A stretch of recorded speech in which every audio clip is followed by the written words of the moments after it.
শেখ হাসিনার পদত্যাগপত্র কি ভুয়া? এ প্রশ্নই যেন এখন সবার মুখে।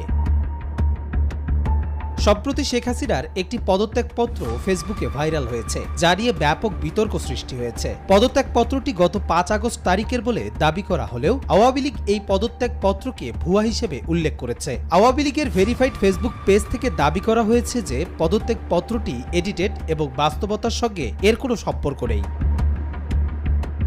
আওয়ামী লীগের পক্ষ থেকে বেশ কিছু যুক্তি দিয়ে বলা হয়েছে কেন এই পদত্যাগপত্রটি ভুয়া। পদত্যাগপত্রে মুজিব বর্ষের লোগো ব্যবহার করা হয়েছে, যা ২০২১ সালে শেষ হয়েছে। পদত্যাগপত্রটি অস্পষ্ট এবং সম্পাদনার চিহ্ন রয়েছে। শেখ হাসিনার স্বাক্ষর গুগল থেকে নেওয়া হয়েছে এবং পিক্সেলের ভিন্নতা স্পষ্ট। তারিখের ক্ষেত্রে ভুল রয়েছে। ৫ আগস্টের পরিবর্তে ২০ শ্রাবণ উল্লেখ করা হয়েছে, যখন ৫ আগস্ট ছিল ২১ শ্রাবণ। আওয়ামী লীগ এই পদত্যাগপত্রকে গুজব হিসেবেও চিহ্নিত